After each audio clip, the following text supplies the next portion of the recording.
concitoyens dans tous nos territoires, aussi bien au cœur des métropoles qu'en milieu périurbain ou qu'en zone rurale. Notre objectif, c'est un changement total de dimension permettant de changer de cap pour améliorer les mobilités du quotidien. On le voit tous les jours, les mobilités sont au cœur des préoccupations de nos habitants. C'est aussi une question centrale pour nos territoires qui ont besoin d'infrastructures et d'offres de transport de qualité et adaptées à leur réalité.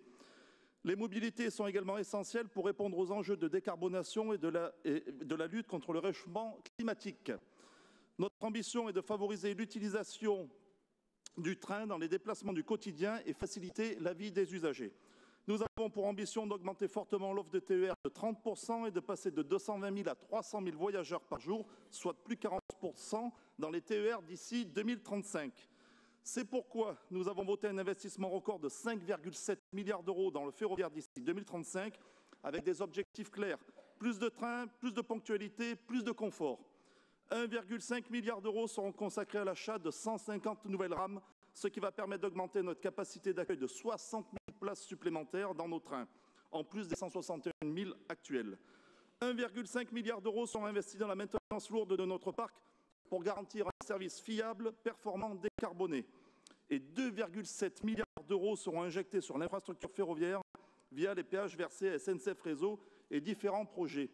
C'est colossal, du jamais vu dans notre région. En comparaison avec ce que verse et touche le Citral Mobilité, ça a été rappelé tout à l'heure. Vous le savez, j'aime bien le rappeler, ça permet de donner de la perspective. Entre 2010 et 2015, sous les présidences socialo-écologistes, la région investissait 72 millions d'euros par an dans le matériel ferroviaire. Entre 2016 et 2023, sous la présidence de Laurent Wauquiez, ce sont 132 millions d'euros par an, quasiment 2 fois plus. Et d'ici 2035, avec Fabrice Pankouk, nous serons à 259 millions d'euros par an, c'est 4 fois plus. Oui, j'ai bien dit 4 fois plus. Et contrairement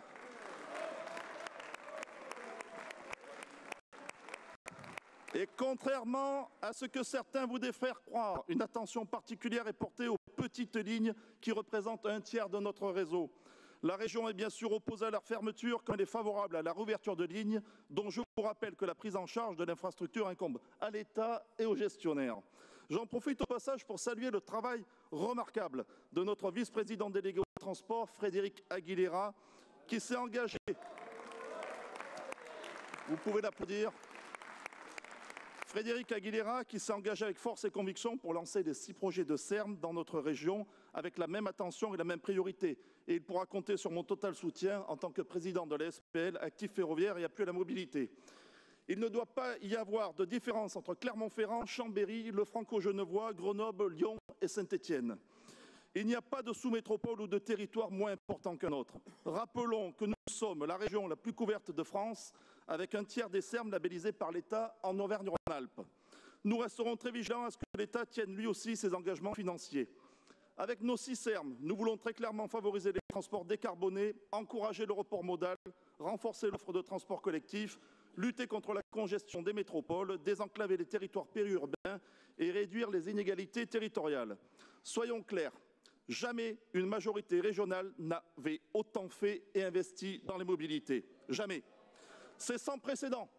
Et pourtant, certains à l'extrême gauche de cet hémicycle voudraient minimiser l'effort, alors qu'en leur temps, rien, je dis bien rien, n'a été fait pour anticiper les mobilités d'aujourd'hui et de demain. Loin des postures idéologiques et dogmatiques, nous faisons des choix pragmatiques. 2 leviers sont activés. Mieux utiliser le matériel existant et augmenter le parc roulant. Très concrètement, dès 2027, 80 trains supplémentaires circuleront chaque jour sur l'étoile lyonnaise, offrant 35 000 places de plus par jour. Et grâce à notre gestion rigoureuse, nous avons anticipé le renouvellement des rames Corail qui seront remplacées d'ici 2033 par des rames plus capacitaires, plus modernes et adaptées aux trajets longue distance.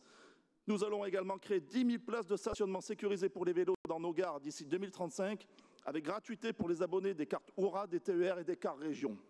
Nous allons aussi proposer un parcours simplifié pour tous, avec Oura 100% digital et disponible sur téléphone portable dès 2025. Nous allons renforcer l'accessibilité pour les personnes à mobilité réduite avec un objectif de 100% des matériels roulants régionaux accessibles d'ici 2035. Vous le voyez, c'est un plan global d'investissement que nous proposons pour préparer les mobilités de demain.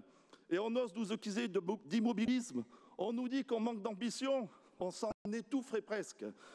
Notre feuille de route, elle est très claire. Nous voulons plus de trains, plus de ponctualité, plus de confort. Nous voulons des infrastructures modernisées. Nous investissons d'ailleurs 250 millions d'euros dans les ateliers de maintenance. Nous voulons un réseau ferroviaire robuste, avec des gares sécurisées et accessibles. Nous voulons une mobilité équilibrée qui respecte toutes les réalités. Nous n'opposons pas et n'opposerons pas les modes de transport entre eux. Vous l'aurez compris, mes chers collègues, Madame la Présidente, le groupe Les Républicains Divers Droits de Société Civile et Apparentée votera pour ce rapport qui correspond pleinement à nos yeux aux enjeux des mobilités de demain en Auvergne-Rhône-Alpes. Je vous remercie.